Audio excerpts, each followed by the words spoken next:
Welcome everyone. This week I'm sharing a few brief thoughts on prayers of gratitude or thankfulness. So here we go.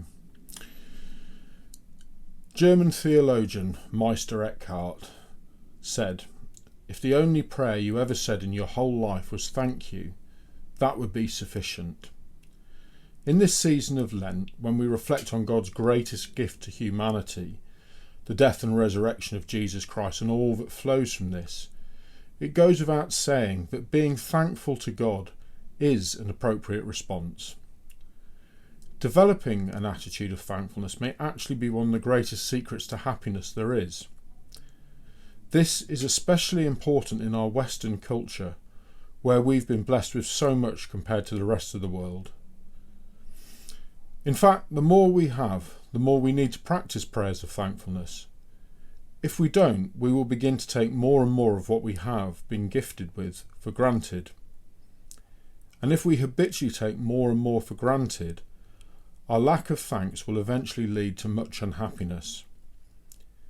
Even if we think we don't have much, we still need to practice prayers of thankfulness, so that our little that is greatly appreciated will count for more than the much that often goes unappreciated.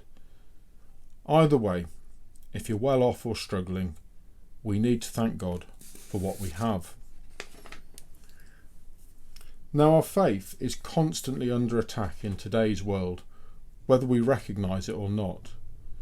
Consumerism, which is rife in the developed world, claims that the source of happiness is not found in God or within oneself, but in having stuff. More clothes, more gadgets, another foreign holiday, a bigger car, none of which is wrong in and of itself if we have a correct view of its place and don't pin our sense of joy or meaning on them.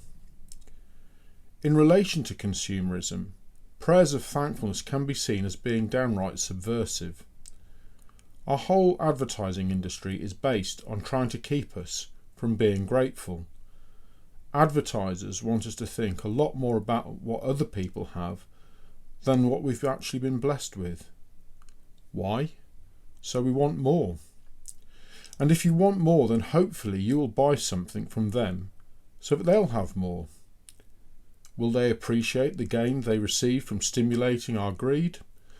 Probably not, because they've been sucked into the whole never enough vortex of consumerism. So they're seldom grateful and therefore never satisfied. And this keeps them needing you to give them more and more of your money. Now, left unchecked, this sick, never enough system drives us to destroy our natural world and strip it of its resources. Mountains are stripped for gold or coal. Oceans are plundered for fish and seas are filled with plastics and oil. Hillsides are stripped of trees and wildlife. And fields are scraped by bulldozers and covered with concrete so we can have yet another shopping centre or a warehouse where we can buy or store more things that we don't really need. Ecosystems that have taken millennia to develop are destroyed in the blink of an eye. Now, it's easy to become disconnected from the harsh realities that our choices create. Consumerism has a vested interest in blinding us to this. We could give another name to the insanity of our collective ingratitude, and that name would be addiction.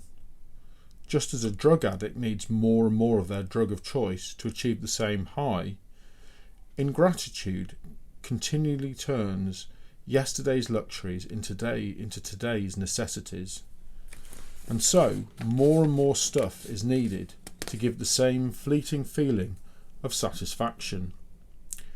And like any addiction, if left unchecked, it degenerates into misery and eventually into insanity and death. And similarly, an ecosystem driven by ingratitude, whether it's global, national, family or personal, races through overextension and towards collapse.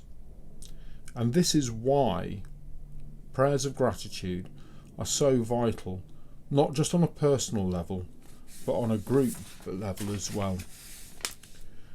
Prayers of gratitude are in many ways an immunisation against personal and corporate addiction. Praying prayers of gratitude is the spiritual practice that raises its fist in the face of the consumerist insanity. So, that's all good and well. How do we do it? How do we practice gratitude? Well, I'd say start simple. Start with your body. For example, for me, I could think about my aches and pains and the ways in which my body fails me. I'm type 1 diabetic, for example. And over the years, I've put my body through the mill, physically, mentally and spiritually. In fact, if I was a car, I'd look like I'd been driven hard into a wall at high speed. My body creaks in a myriad of ways. But I choose to thank God that I can still move, and I'm not in a wheelchair.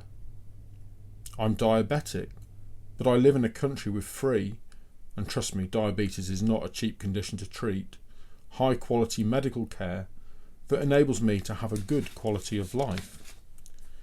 I think of my wife. As Rob Campbell once said, I suspect being married to you is a vocation. He's not wrong. So I'm very thankful for Sally, especially when I think of mates who are single and who've always wanted to be in a relationship, but for whom that's just not happened. And then I think of my kids. They have taught me so much about God's love and God's goodness, and about forgiveness and mercy, and well, just about everything.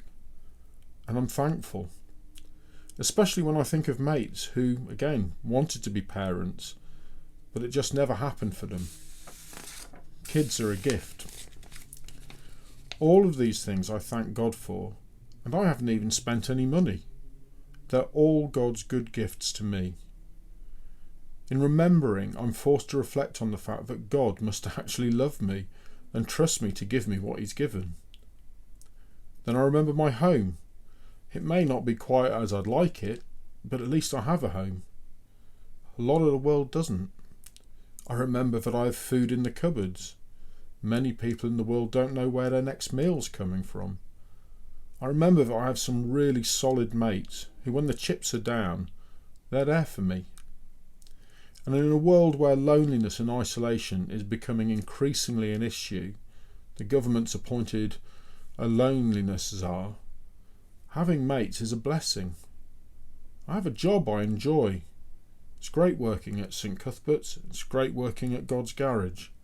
But so many of my mates hate their job and simply do it to pay the bills. And sadly, I have many mates who are struggling to find work. I have motorcycles.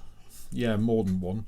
Point of contention sometimes in our house, but they bring me real joy, and they've introduced me to some really bizarre and wonderful people, and in that it's led me to travel the world.